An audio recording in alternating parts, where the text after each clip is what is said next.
And welcome, Ashley. It is so good to see you. It's great to see you too, Melinda. Such a beautiful day in Austin and happy to be here. Yeah, every month we get to pull up a chair with, I think, just absolutely fascinating people. They've built something meaningful, and we're going to talk about the road that got them there because, you know, you own a business. There's lessons, there's setbacks. There's so much to learn for business and also everyday life. Yeah. And so today we're sitting down with Amy Jo Anderson. Amy, thank you for pulling up a chair with us. Thanks for the invite, ladies. It's amazing. So just a little background on Amy Jo, if you don't mind. Air Force veteran, entrepreneur, wife, mother, business leader. You've built businesses across many different industries. So, of course, we want to know all about that. But we want to talk about first the journey that got you to today. So can you take us back to the beginning? You're a young woman. I believe you grew up in Texas, right? Correct. Yeah. Fayette County. Shout out to all my Fayette County people out there. Actually, I grew up in Fayette County and started out milking cows, believe it or not. The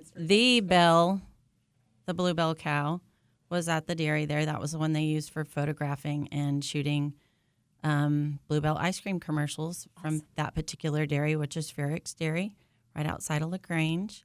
Had a great time there. That was my very first job ever. So super, super tough job, milking dairy cows. How old were you at this point? I have Shh. Yeah.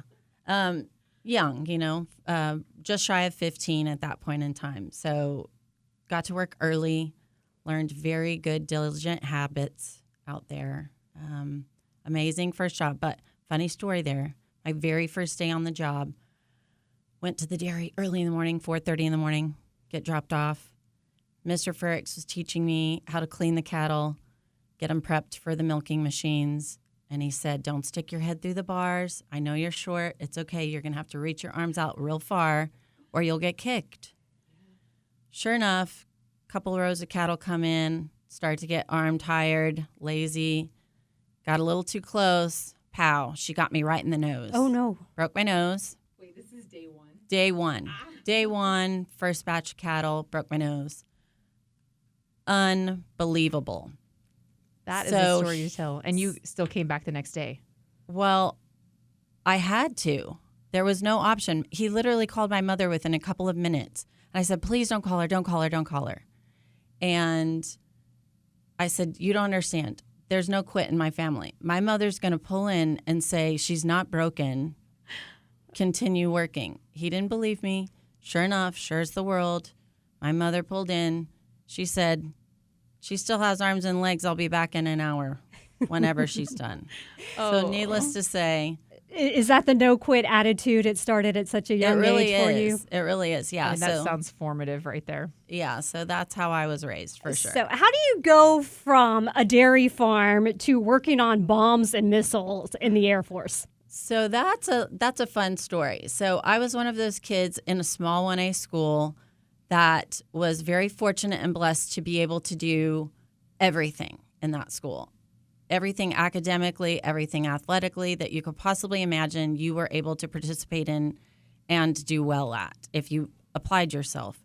When it came time for college, I was just like, I am so tired of everything. I don't know what I want to do. My family historically had gone in the service. Obviously not females until myself. And so I went to my parents and I was like, I want to go in the Air Force. And my dad was like, right on, sounds good. My mom, full meltdown. Nope, what are you thinking? And I was like, don't worry, I'm going to have a cool job. It'll be fine. So I signed up to the Air Force and I was a good old 2WO. Shout out to all my ammo peeps.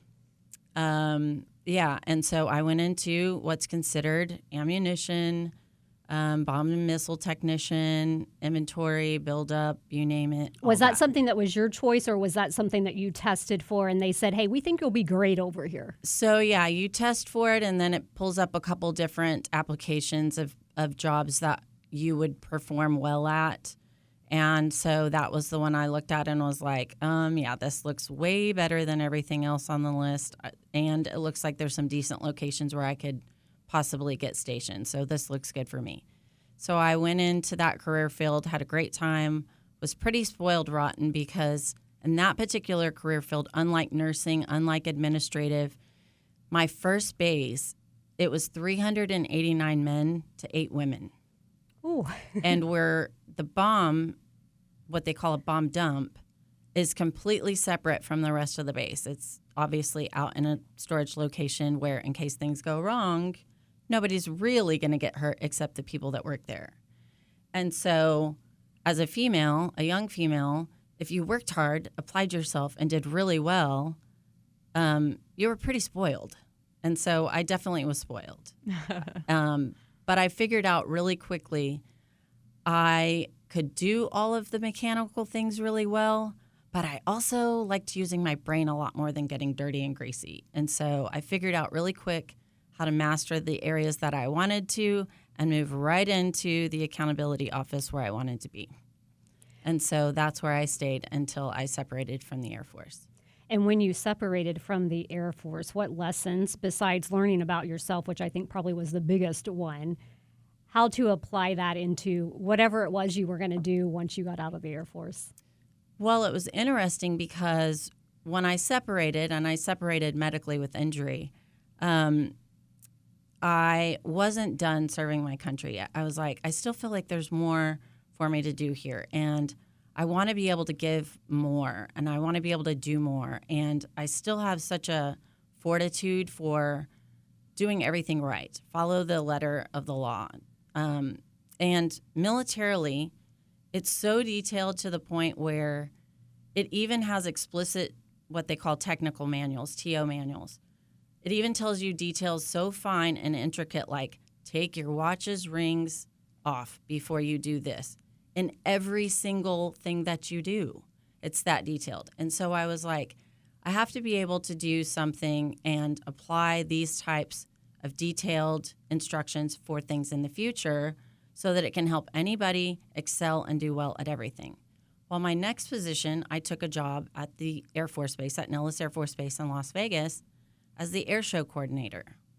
And so I ran the air shows there for a couple of years, and that was amazing. And I got to do it with my best friend, Tori Bracken, who now lives in Texas as well.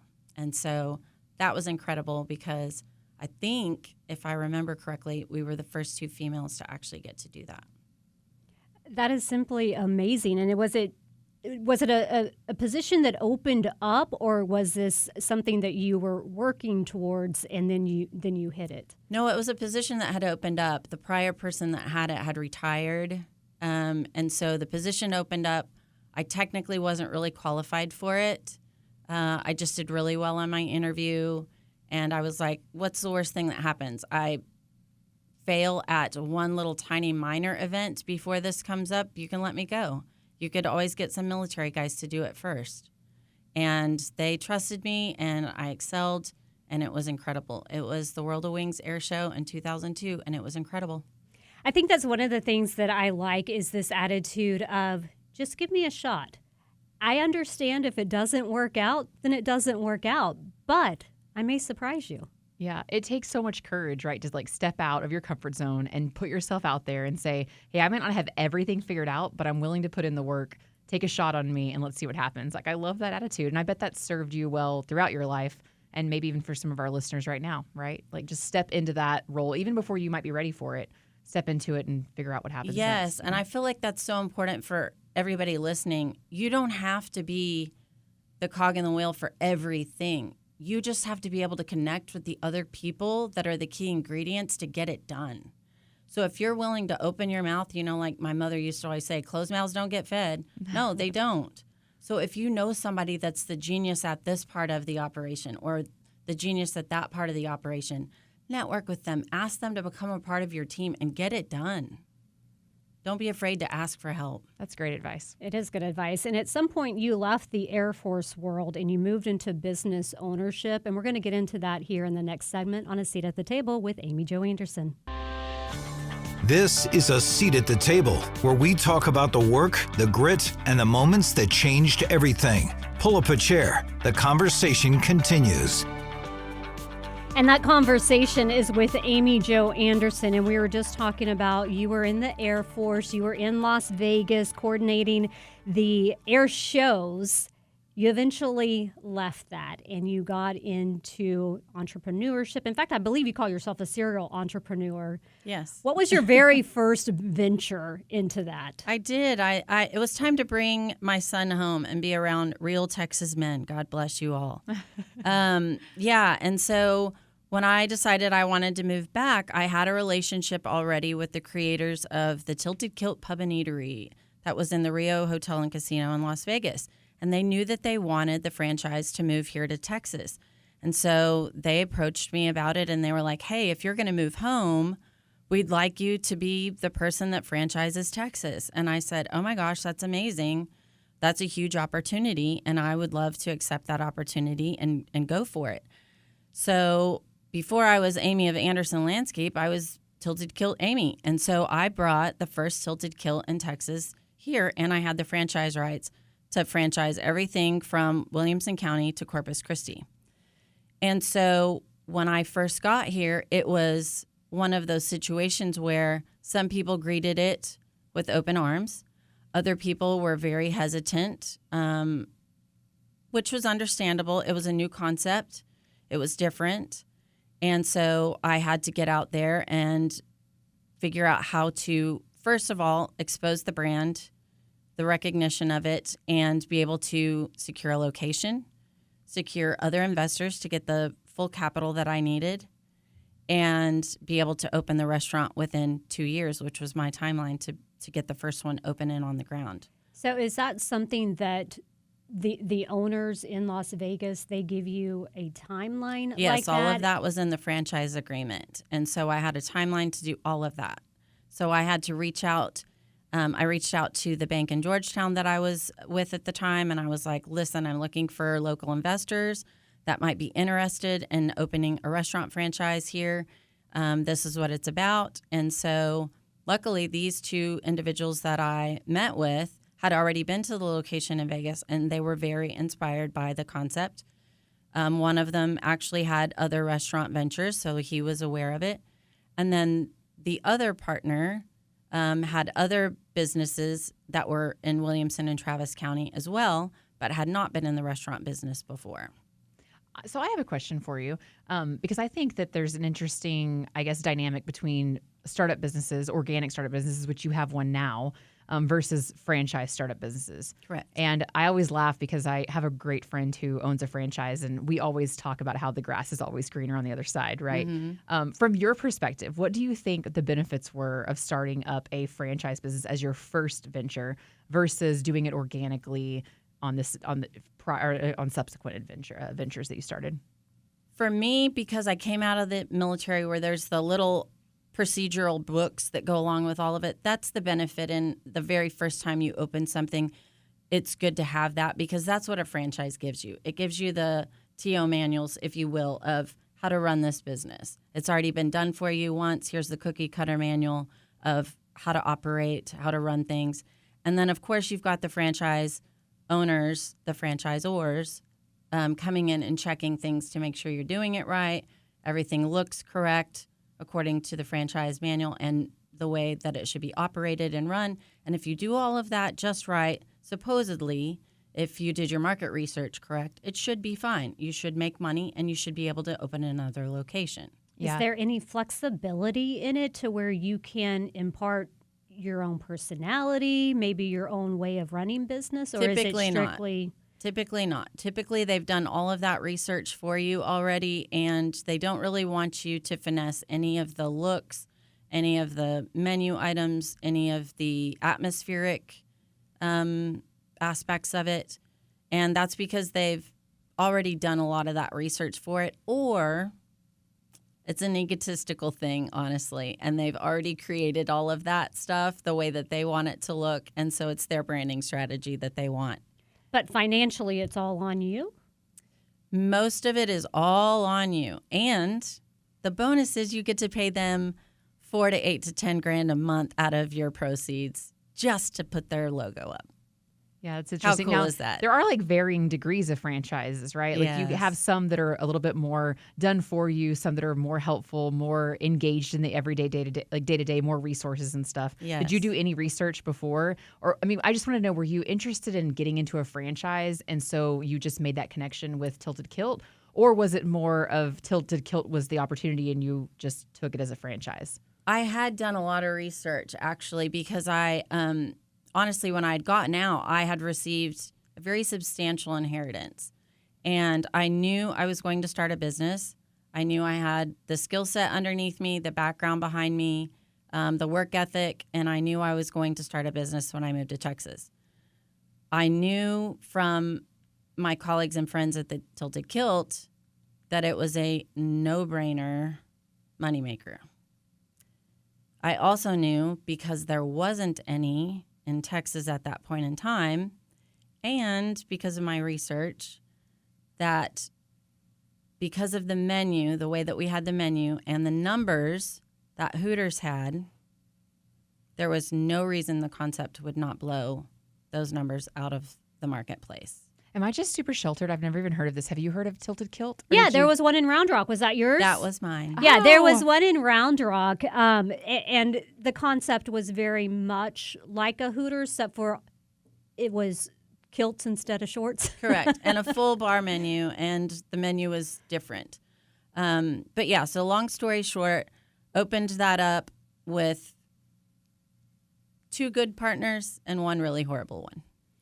So I that brings me to my next question. At what moment did you think, what have I gotten myself into? You were excited about this, and then things started to change? Yeah, the day I got served with a lawsuit from one of my business partners because I was, quote unquote, financially unstable because I was a single mother and I did not have as much liquid capital as he had. However, the truth was that was 2004, 2005. That was the first time ever. That was Katrina and Rita, and also the end of the Iraq War.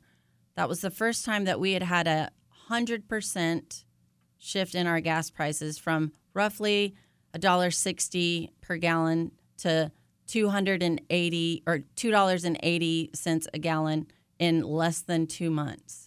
Hey, that sounds familiar. Right? Whoops. Deja How did vu that right happen? now? So that happened, and his other line of business was distributing products to vending machines where his contracts were locked and he could not change his pricing structure. Long story short, he saw me as an opportunity to sue me and take me out of the business completely. It was almost 2 years where he was slandering me, calling me every horrific, immoral thing you could possibly say about a single mother at that point in time.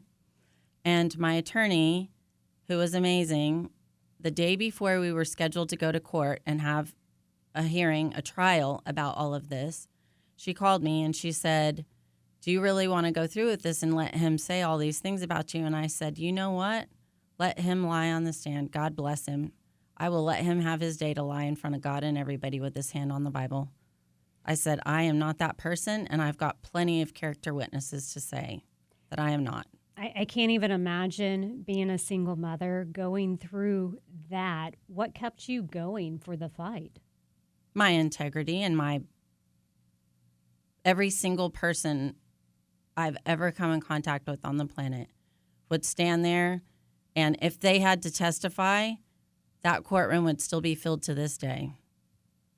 So I was not concerned about it at all. The next morning I woke up ready for court, and the phone rings at 6:45, and she said, "He wants to write you a check and settle out." I said, "Take that while the ink's wet." Right, don't let him back out. And from there, what were your next steps? Oh, I sold out of the franchise as soon as I could. Is that an easy thing to do, to get out of a franchise once you've already? Is it a termed contract? Do you say, "I'm going to do this for so many no, amount of it's pretty years"? easy. I mean, you just make sure that the franchise or knows who you want to sell out to, and they agree with who it is and that they're financially stable. Pretty simple review process.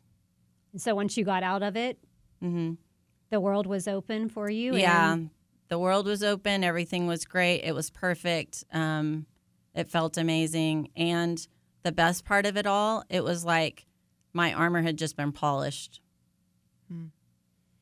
That's interesting. Do you feel like that experience like gave you a view of partnerships? Do you feel like there's still great partnerships to be had out there, or did that taint your view of business partnerships? Because that's also something that people think about when they're starting a business. Do I take on partners or do I go at it alone? And so what is your view on that today? I would say be extremely cautious, beyond cautious. And if it's something that you're wanting to do and you're in a situation like I was and you're looking for partners to take partners on, make sure that you are definitely the stronger partner financially and numbers-wise on the papers.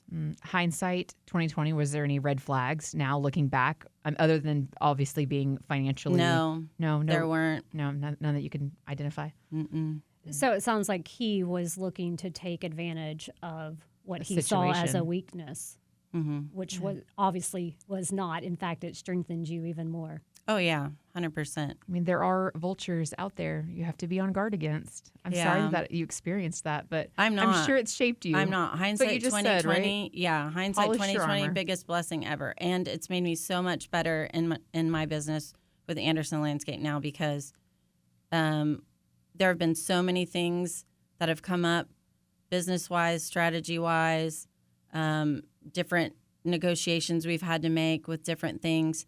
And it's like that little cluster goes off in your memory and you're like, yep, nope, warning flag there. Wow. So in the next segment, I want to move from being the franchise to you being the leader of your business and businesses that you've had into the landscape business that you have now. So we're going to have that coming up next here on A Seat at the Table. I'm Melinda Brandt alongside Ashley Stroud, and we're sitting with Amy Jo Anderson of Anderson Landscape now. We were just talking in the previous segment. You did the Tilted Kilt franchise thing.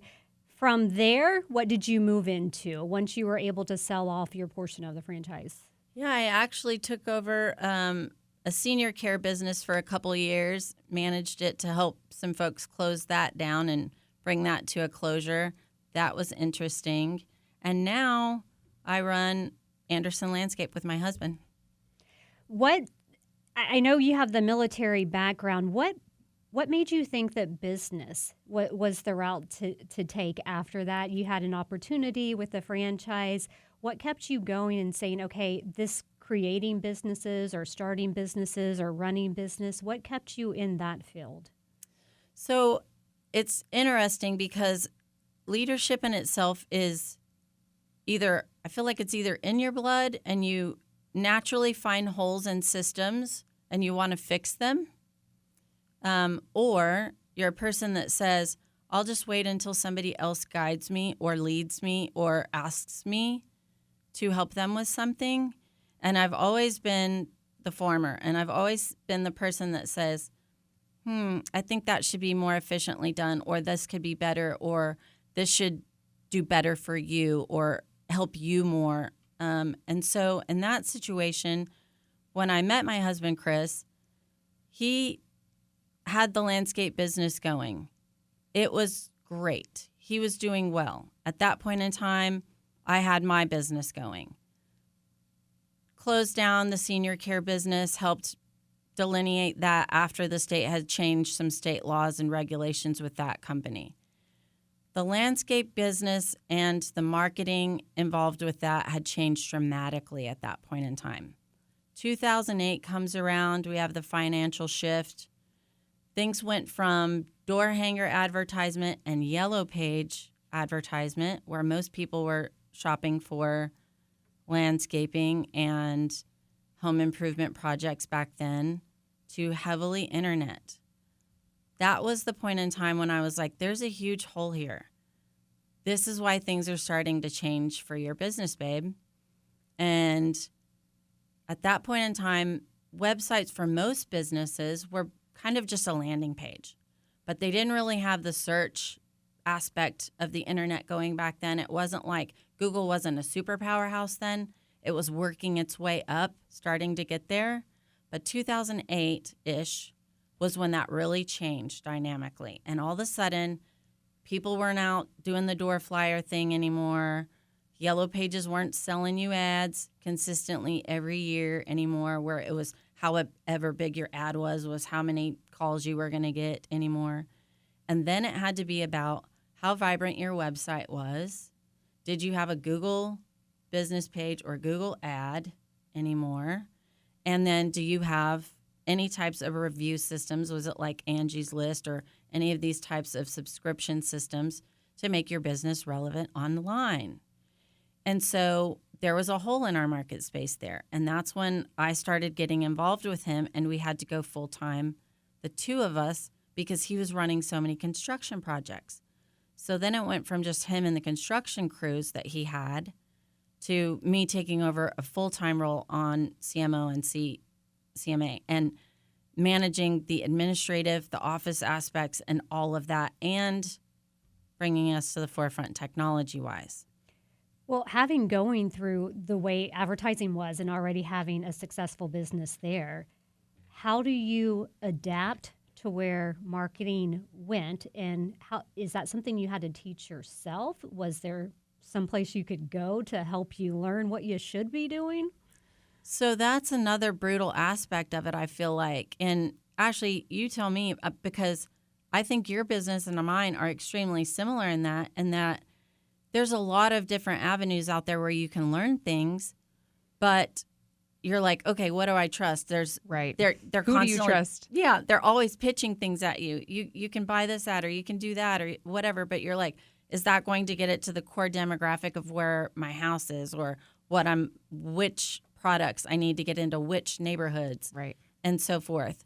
And for us, I was like, okay, we're typically more affluent houses or houses that need outdoor living environments, houses that need complete renovations of older landscapes, or brand new homes that have brand new house, but it's just a dirt lot or plain just sod thrown down.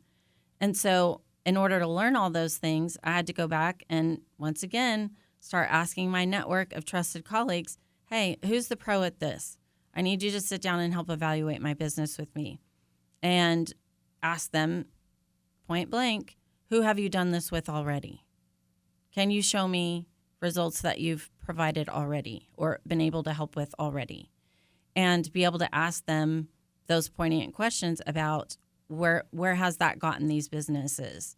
And then at that point, we were able to take things not only website-wise, but technology-wise in the field as well. And we were able to implement a lot of different tools that allow GPS measuring. And now, on top of all of that, we do 3D designs, which I went and learned 3D design school. So there's like all of these new technologies that back in the day were just, pen and ink drawings and sketches and all of this stuff.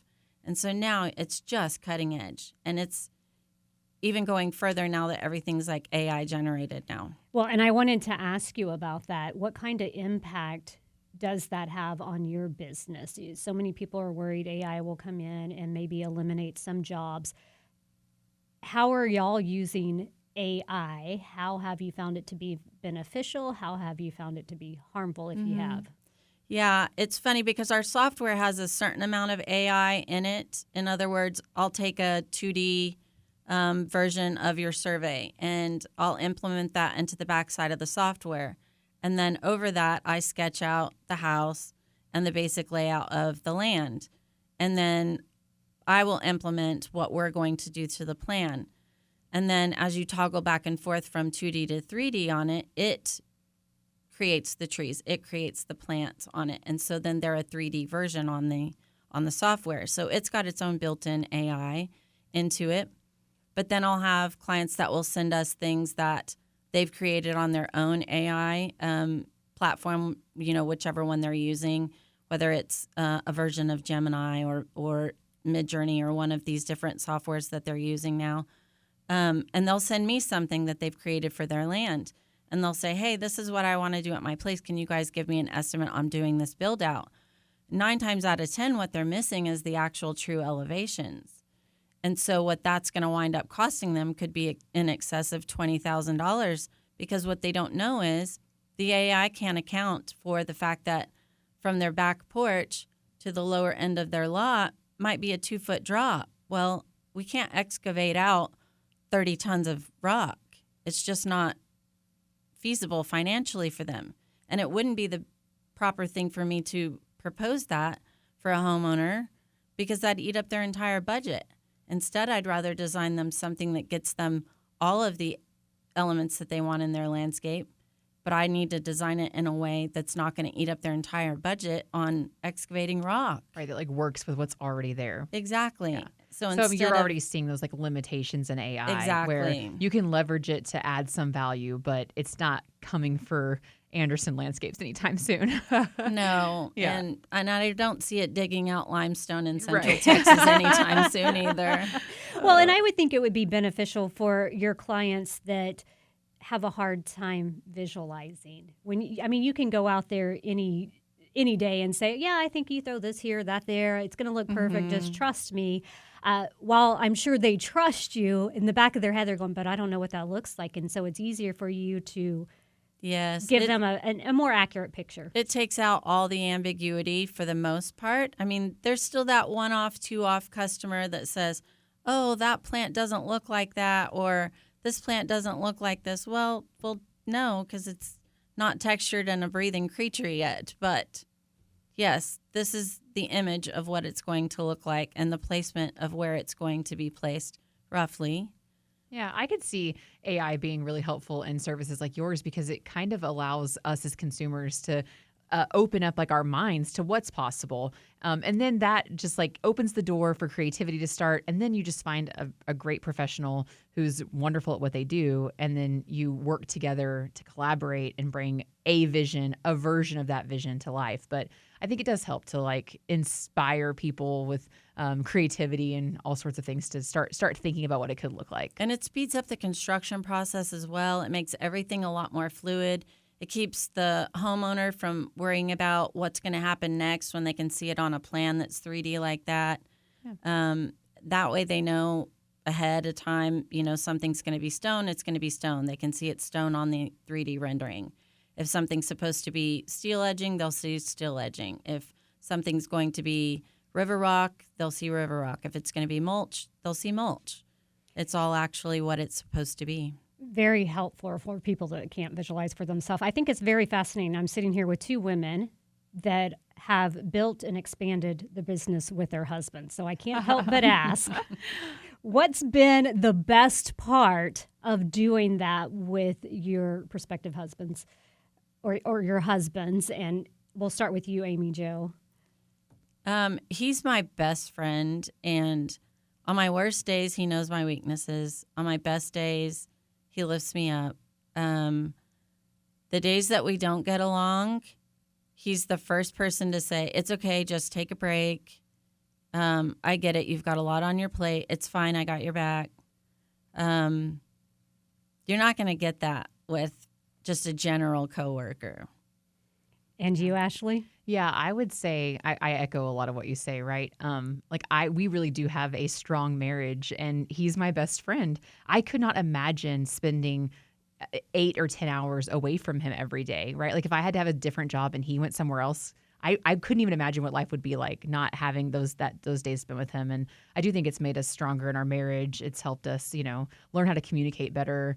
It's helped us, having a shared vision and working alongside someone that you care about so much, and then going through those valleys together, but climbing the mountains together, standing on top of those mountains, like just memories that you cherish, and they craft you, they make you who you are, and they really put an imprint on your marriage that you wouldn't get elsewhere. So I mean, maybe it's not for everyone. I hear people say all the time, like, don't get into business with your partner or with your spouse, like keep that separate. And I mean, maybe that's good advice, but I would not have it any other way.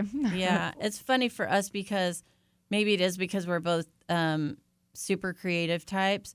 But like when I design a project and then I kick it to him and he takes over on the construction end of it, and then it's done and it comes back and I get to see the finished project. It's like having a kid. Yeah. I mean, like we're so proud of it and we're so happy that we get to like create somebody's dream backyard for them. Yeah. And have that handoff to somebody. I mean, it's just something that we're so stinking proud of at the end of the day. And we did it. We did it together. Do you guys have kids together or separate kids? We Brady Bunched when they were really little. Okay. And so it's awesome. He had the 2 girls and then I had the boy in the middle, and they are just awesome together, the 3 of them. And yeah, it's a really fun little Brady Bunch. It's funny that you bring up Brady Bunch because we do a segment called The Outfitters, and it's commercials that we create. Mm-hmm. We recreate parodies, and we recreated the Brady Bunch parody. How funny. And we actually have our children in the commercial. It's absolutely hilarious. I love that it's fun. It's a cool journey to bring your spouse and your kids along for a journey like that. Oh, yeah. Okay, y'all gave me the best of working with your spouses. Of course, I want to know the challenges as well, and we'll get into that when we come back here on A Seat at the Table. A seat at the table is never given. It's claimed through endurance, sacrifice, and resolve. This is where the stories behind real leadership are told. This is A Seat at the Table. And welcome back. We are speaking with Amy Jo Anderson of Anderson Landscape, and we were talking about owning a business with your spouse. Y'all gave all the glowing reviews, which I absolutely love. It puts a smile on my face, but I know that there has to be some challenges. And Amy Jo, with you in particular, I would like to know the difference, the contrast in working with your spouse and then working with a business partner. Yeah, working with your spouse is significantly easier, I think. It's easier to lose an argument, I think, and it's also easier to win an argument. Business partners, I just feel like it's different. There's no real emotion involved in it. I feel like at that point it's just a battle of egos, more or less. But working with my husband's it's just different. There's no ego involved in that.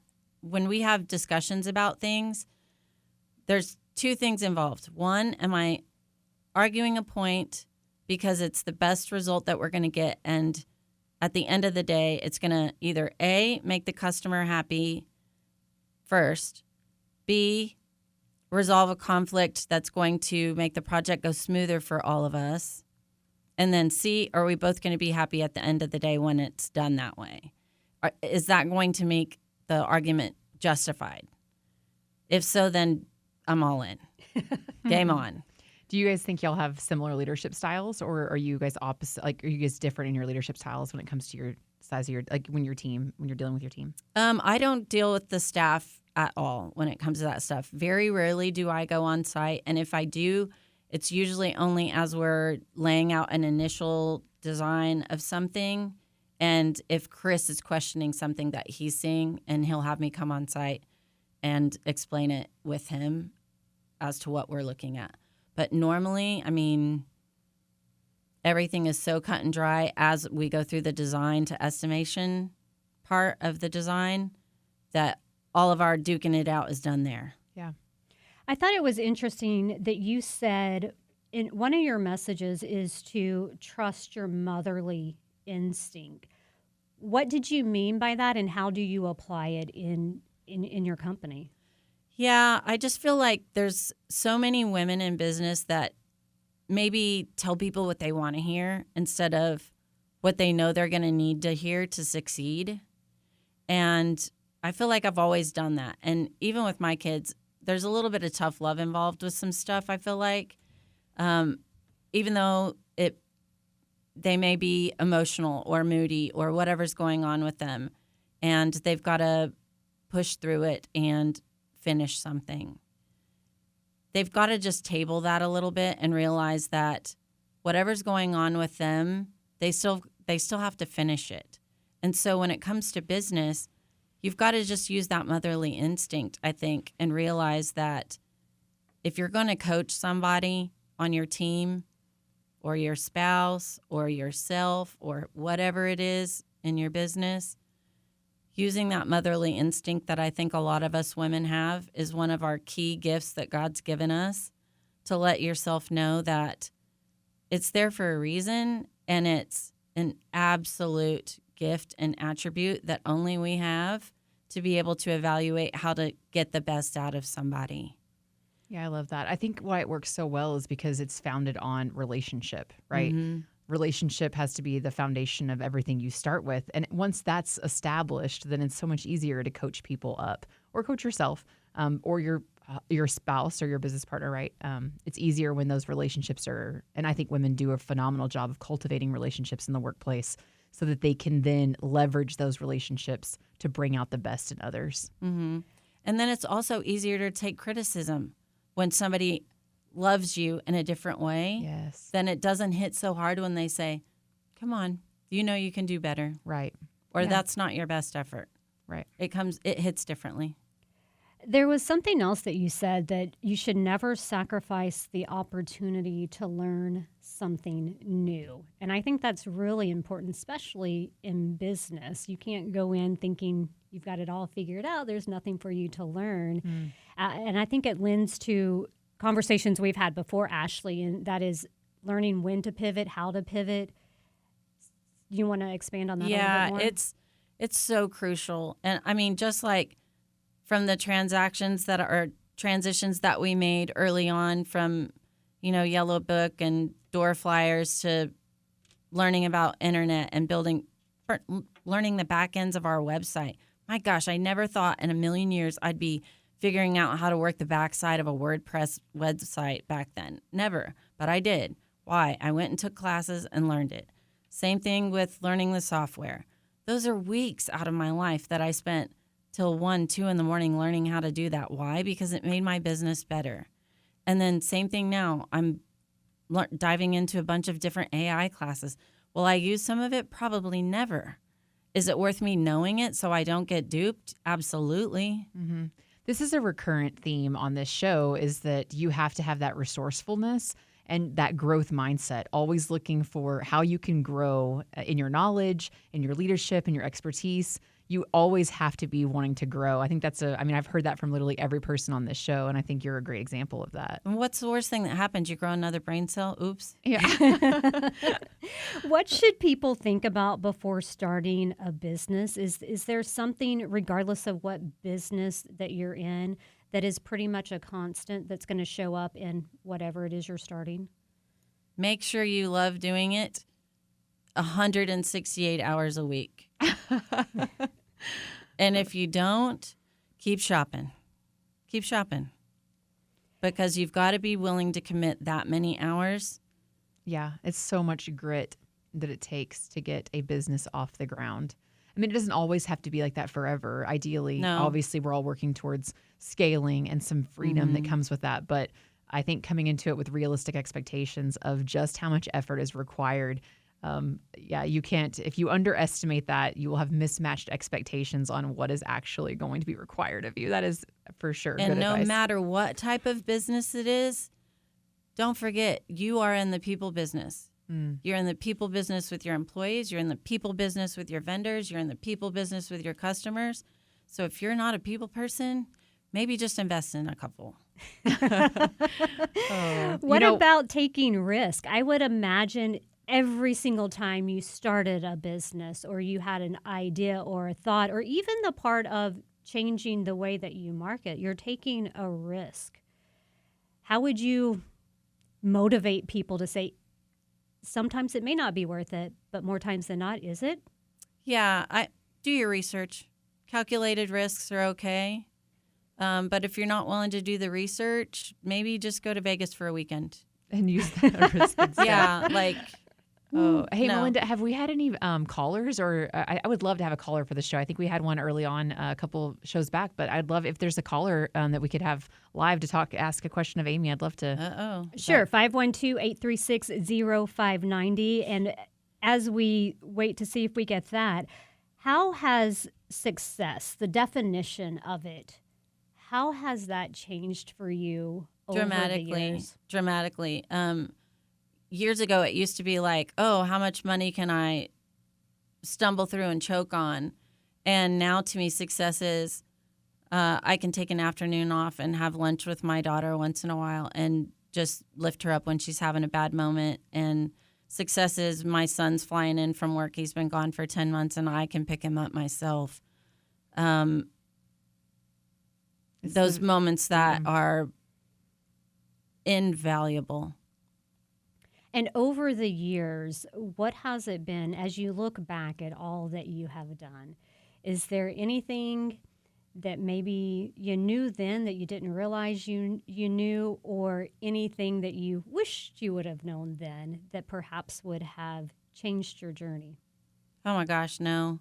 Every battle scar, stretch mark, you name it, they're all there for a reason, and I treasure every one of them.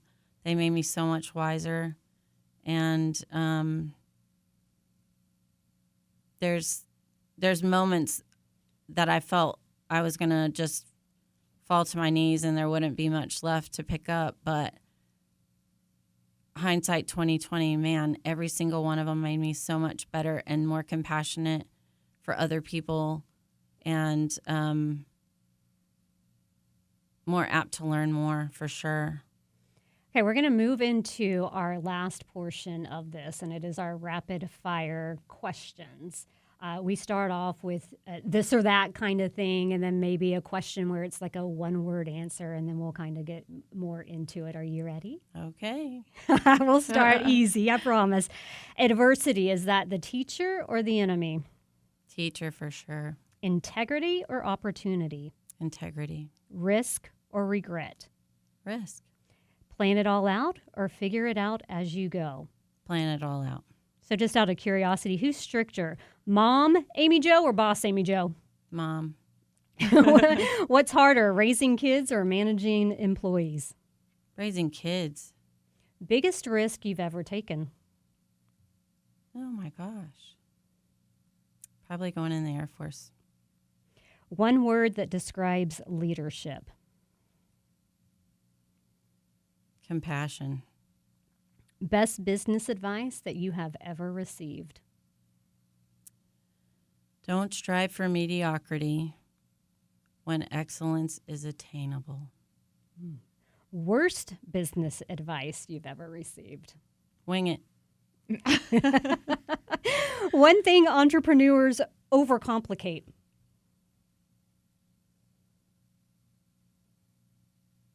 Accounting, just hire a pro. One thing they underestimate? Consumer patterns and wisdom.